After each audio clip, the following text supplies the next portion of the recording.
As I travel around the world, the biggest concern on Christians' minds today is their kids and their grandkids. Many of them have already left the church. Others are in the process of questioning or deconstructing their faith. Today, we're going to begin talking about how to reach this lost generation with the undeniable truth of the gospel. Stay with us. There is hope. Welcome to this edition of Living on the Edge with Chip Ingram. We are a discipleship-driven ministry on a mission to encourage Christians everywhere to live like Christians. Today we're continuing our new series, Not Beyond Reach, taught by our guest speaker, Aaron Pierce. But before we get going, Chip stuck around in studio to identify the concern we share with Aaron for this next generation and hint at what we'll learn in the coming programs. Chip? Thanks so much, Dave. You know, in our last broadcast, we introduced Aaron Pierce, International Mission Director for an organization called Steiger International. Let me encourage you, go back and listen to that.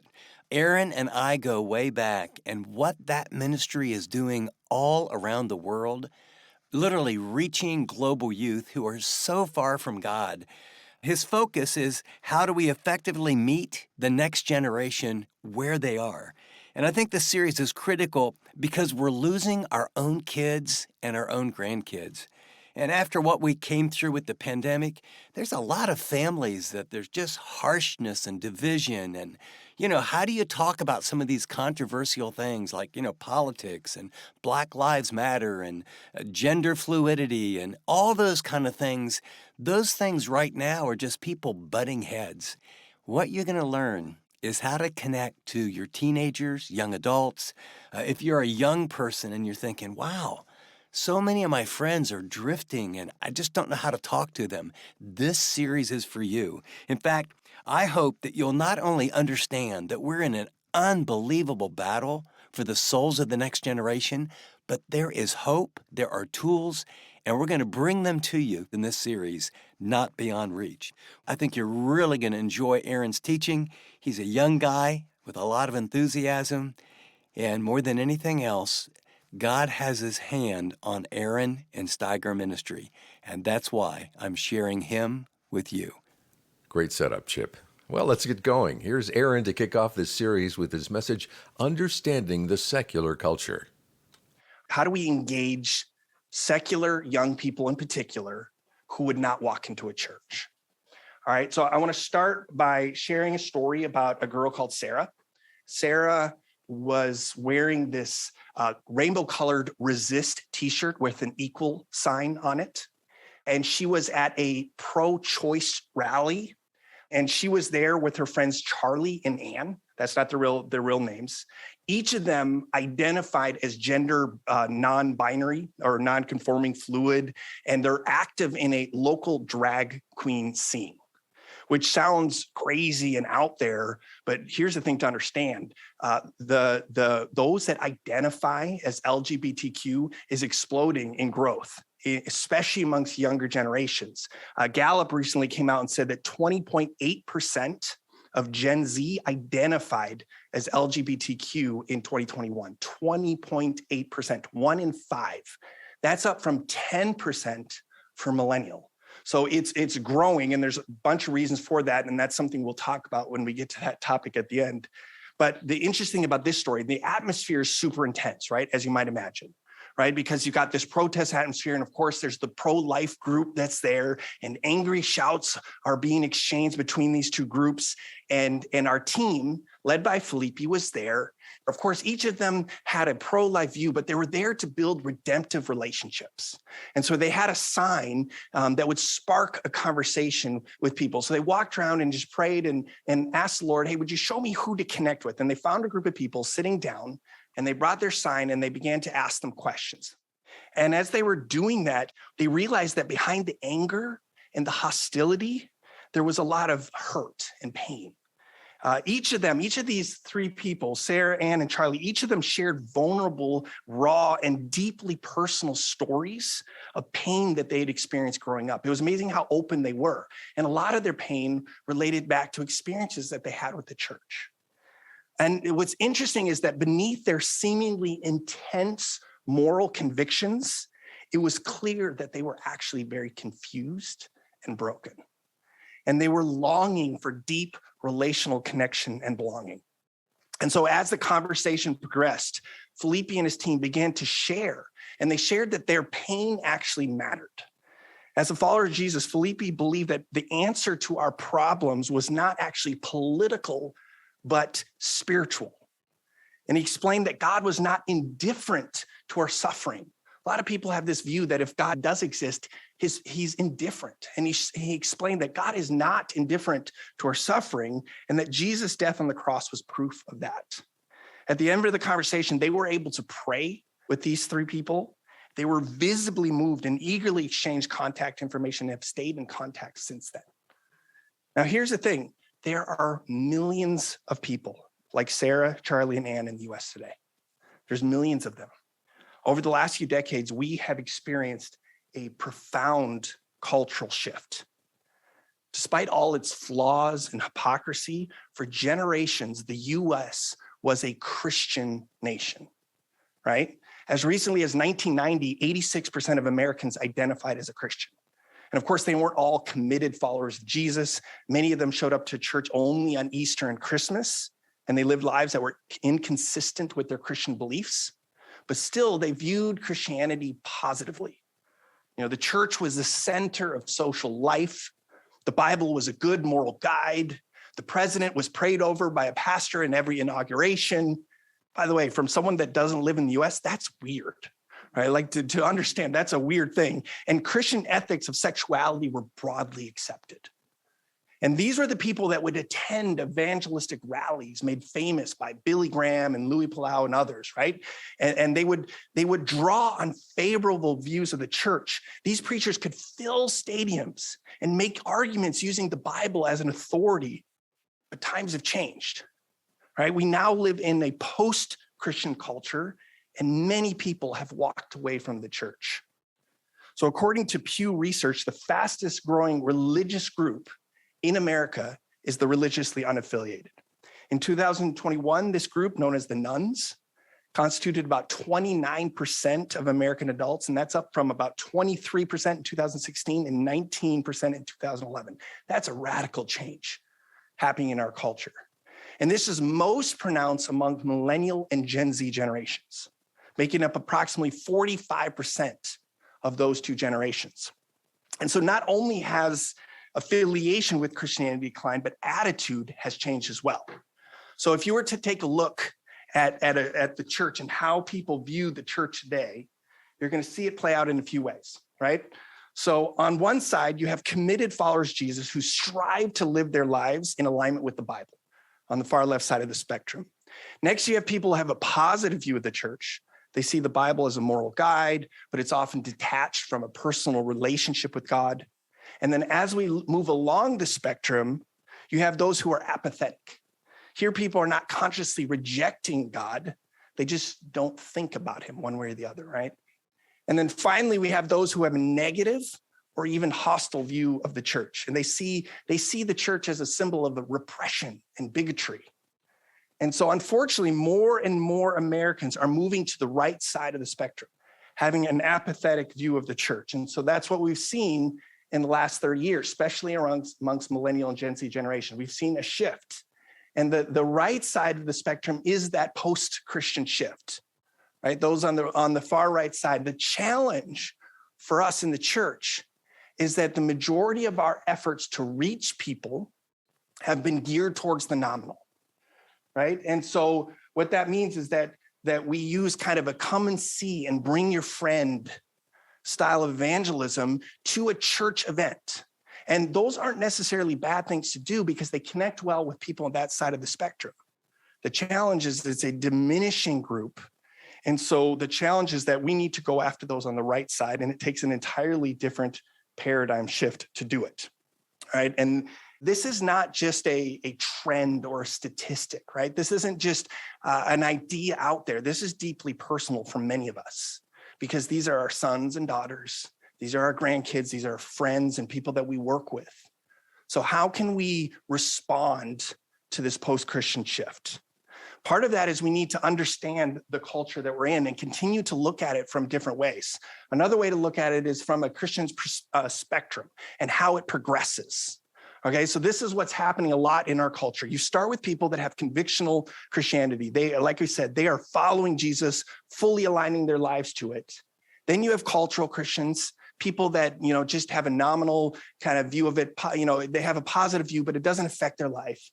Then you have progressive Christians, people that still identify as a Christian, but no longer hold to the authority of the Bible and begin to basically shape their faith according to how they want to see reality. And then you've got post-Christian, which is the natural shift that happens. Once someone engages in progressive Christianity, they take away the power and eventually they move to post-Christian. And then finally, you have non-Christian, which is actually someone that hasn't rejected the church. They don't even really know about it. What's interesting is more and more young people in our country today actually fit in the non-Christian category because it was their parents that rejected the church. And so they essentially grew up in a non-Christian home. So when you're engaging people out in the world, you actually find that they fit in one of these categories and that the way you engage them is different. And often what you find is the progressive and the post-Christian are the most hostile and the hardest to reach, because of the baggage that they bring to the table, because of their experience that they've had with the church for whatever reason. And so we have to take a new approach, because the truth is people are actually quite hungry and open, but we can't take the same approach that we did in the past. Essentially, if we're going to engage this generation, if we're going to engage this culture, we've got to become like cross-cultural missionaries in our own city to our own people. That's the way we've got to approach engaging this culture. So if I were called to be a missionary in China, I would learn the language, right, of the place I'm going to. I would figure out, learn the culture, the history, the philosophies, the influences. I would understand the felt need of the Chinese people. And I would figure out how to contextualize the gospel in a way that they can understand. That's what I would do if I would engage in classic cross-cultural missions. And the same principle applies today if we're going to reach a post-Christian culture. Same principle. Hey, this is Chip Ingram, and right now you're listening to a brand new series from my good friend Aaron Pierce. Before he continues, I want to remind you that this ministry is supported by listeners like you. Would you consider partnering with us today to reach the next generation by going to livingontheedge.org? With that, let's rejoin Aaron in the teaching. So that's what we want to talk about, is how do we adopt a missionary mindset when we're engaging post-Christian cultures? So first of all, in order to effectively communicate the gospel to a post-Christian culture, we need to understand three key realities. The first is that secular people have become suspicious of religious institutions and are far less likely to walk into a church. So trust and confidence in organized religion has plummeted in the last few decades. In 2021, only 37% of Americans reported confidence in religious institutions. That was 60% in 2001. And it's not just religious institutions that have lost trust. It's basically all institutions, right? We've lost trust in the government, in corporations. There's just a general distrust of institutions. And certainly that has affected the church. And that affects the way that we engage culture. In fact, one of the key ways it affects is that when we're out in the world engaging culture, whether it's in an intentional outreach or just organically through our relationships, we don't actually want to be a representative of our church. We want to be a follower of Jesus. Because the fact is, if I'm a representative of my church, and we are, like, this is not saying we shouldn't be engaged and committed to the local church. It's not what that's about. What it means is that that's putting up an extra barrier when I'm communicating, because now I'm talking about institutional religion versus just following Jesus. So that's the first thing we need to understand. Second thing we need to understand is the second key reality is secular people today do not have the same assumptions as previous generations. And they don't have the same assumptions about morality, truth, authority of the Bible, existence and nature of God. And so, for example, if I would go to the University of Minnesota and ask a random average secular university student, if I were to go up to him and say, hey, if you were to die today and stand before God in heaven and he were to judge your life, would he let you in? Well, I've just presupposed a whole bunch of things, right, that the average secular young person doesn't hold to be true. And so we have to recognize that secular people don't have the same assumptions from which we build. And we're going to talk about how do we communicate effectively. And the key principle in communication is understanding people's assumptions. And so the assumptions are not the same today as they were in previous generations. Now, the third key reality that we need to understand is that despite all of this, secular people are open to spirituality. They are. And while many people no longer hold to a biblical worldview, most are not cold atheists either, right? They believe in some form of spirituality, even if it's vague and undefined. I'll give you an example of this. We did a series of focus groups with secular young people, and this is one of the quotes from one of the young women that participated in the focus group in her early 20s. And when we discussed spirituality, this is one of her quotes. Said, I'm agnostic, so I don't know. But when I personally think about my own experiences of spirituality, it's a feeling for me. Maybe it's not a being or a person, probably not. But I think that there are human experiences when you feel it, like when you hold a newborn baby. It's common experiences and they're ordinary and really simple. But I think there's energy. Yeah, like there's a force that lives. This is a really interesting quote to me because it perfectly illustrates that idea of being drawn to something spiritual, even as we reject kind of the religious and the institutional version of that. And people are in this culture are very into meditation and kind of Eastern religious ideas. And a lot of that is because it's spirituality without accountability, right? You get the spirituality without the authority over me. And so that's a key thing to understand. And so all of these things, these key realities are important because if we're going to be good missionaries to our culture, we need to understand the context that we're in. And we need to understand what's shaping and influencing the culture as well. Now, the post-Christian shift that we've experienced in our culture can be traced actually all the way back to philosophers of the Enlightenment. But it's actually been like it exploded into mainstream culture through the global youth culture. That is really what shaped and taken it into the mainstream. And we live in a time of unprecedented connectedness, right? Where through mass media, the internet, and all sorts of other ways, we are connected like never before. And so you have this global youth culture where young people all over the planet are influenced by similar voices. So they're playing the same video games, they're listening to the same music, they're following the same social media influencers. And so they're connected and similar like never before. And they're similar on superficial things like fashion and music trends and things of that nature, but they're also similar on deeper things like worldview and morality and lifestyle. And so you have this global culture that is incredibly connected, and it's shaping the way that young people all over the planet see the world. So let's take a look at this as an example, all right? If you would take a look at those guys and based on how they look and where they're from, where you think they're from, I mean, these kids look like they could be at a coffee shop down the road, and the truth is they're from Beirut, Lebanon, in the heart of the Middle East, right? And so you have this global youth culture that is shaping the way people view the world. So what are the influences of the global youth culture? Well, there's basically four key influences. First is entertainment industry. So music, film, theater, even sports to some degree. And the idea here is that we're not just entertaining, we're shaping a worldview. We're presenting a way of looking at the world, a moral framework. And so you see that being pushed through the entertainment industry. And then you've got internet stars, people that are on platforms like TikTok and Instagram and YouTube that are producing content and connecting with audiences all over the world in a massive way, right? It's incredible the kind of influence that these people are having. And I say unfiltered because it is filtered, but there's no corporation, there's no intermediary between the creators and their audience. Right? So it's an incredible influence that we have through these internet stars.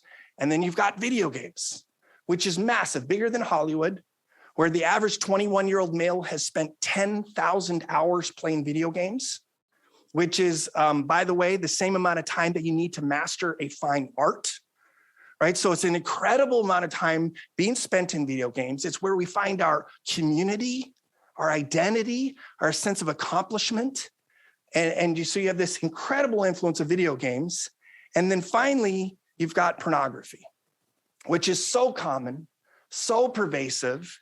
It's not even something to be ashamed of, right? Talk openly about pornography, where the belief that there's no consequence to viewing pornography. And it comes to a view that, sexuality is just a personal pursuit of happiness, right? And pornography is harmless. And so this is literally, rewiring our brains and distorting our view of love and sexuality and relationships. And all of these things come together to influence and shape a worldview. And they all kind of mix together. And what's interesting is they are not constrained by geographic or political boundaries. These things transcend that. In fact, these things are shaping a worldview far more than politics, far more than laws. There's a guy called Andrew Fletcher, an 18th century Scottish writer and politician, that said, "Let me make the songs of a nation, and I care not who makes its laws." And so what's really driving and shaping our culture today is not the legal process, it's the cultural influencers, the artists, the poets, the philosophers that are shaping the worldview. This is Living on the Edge with Chip Ingram, and you've been listening to the first part of our guest teacher Aaron Pierce's message, Understanding the Secular Culture, from his series, Not Beyond Reach.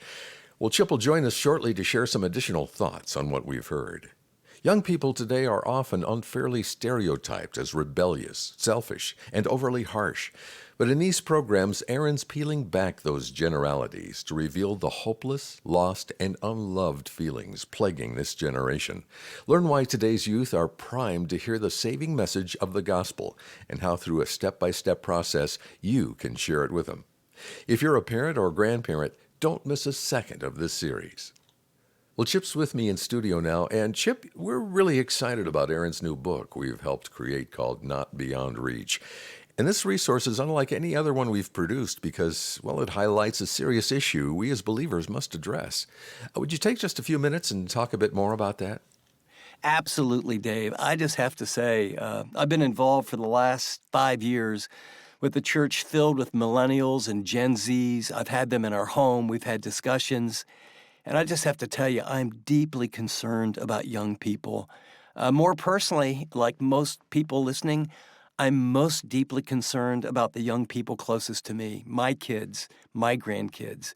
And I'm meeting moms and dads here and across the country who all keep telling me the same story. My kids are drifting away from the Lord. I don't know what to do. I don't have a plan. I don't understand where they're coming from. And what I can tell you is this brand new book by Aaron Pierce that we've worked on together will give you a map, a blueprint, a game plan to not just connect with your kids or grandkids, but to really understand them and connect them, more importantly, with the Lord Jesus Christ. Can't emphasize enough how important it is. Get this book, get educated, then put it into practice. Thanks, Chip. To get your hands on this brand new book, Not Beyond Reach, visit livingontheedge.org or the Chip Ingram app. Discover the simple process you can follow to share the gospel with those who question or outright reject Jesus. Place your order for this insightful new book, Not Beyond Reach, by going to livingontheedge.org or the Chip Ingram app. Well, with that, here again is Chip to share a few final thoughts for us to think about. Thanks, Dave. I just want to pause and have just a couple what I think are important comments about something that Aaron said in his message. His key point was what has shaped the youth and actually the culture globally, and just they have a different lens. They see life so completely differently than maybe those of us that have a more the modernist view, or we believe in absolute truth, or the authority that we have is Scripture. And I think sometimes it's created such polarization that We can't even have a conversation. When I talk to friends that are my age or pastors or people that are really seeking to, man, I can't connect with my granddaughter or my grandson, I talk about your number one need is empathy. And the only way you get empathy is if you could take their glasses off of them and put them on you and see the world the way they see the world. You need to understand, like, number one, they don't see the world as this is right and this is wrong. They have been taught in academia and the culture and the music that how I feel is reality. And if I feel this way or if I feel that way, that's just as true as gravity. It's just as true that 2 plus 2 is 4. And you may not get that, and you may scoff at that, and you may say, that's crazy and that's nuts. But can I tell you something? None of that is going to bring young people to know Jesus. Our sons, our daughters, our grandchildren. And I'm reminded of the prayer of St. Francis. It's on my wall. I pray not so much to be understood, but as to understand, to be loved as to love. And what I have found is it really is building this relationship and listening and kind of keeping at times a straight face with real empathy and taking seriously, this is how they see life. This is how they see the world. But you know what? They want to belong. They want to be loved. They want to be accepted. It doesn't mean you agree. Doesn't mean you affirm their views on things. But will you stick with me and Aaron and really learn how to connect with the next generation? Great word, Chip. And a great way to get the absolute most out of Aaron's teachings is to use our message notes while you listen. They include his outline, all the scripture references, and lots of fill-ins to help you remember what you're learning. Use them personally or even with your small group. They're a quick download at livingontheedge.org under the Broadcasts tab. App listeners tap Fill In Notes. Well, join us next time as our guest teacher, Aaron Pierce, continues his series, Not Beyond Reach. Until then, I'm Dave Drury, thanking you for listening to this edition of Living on the Edge.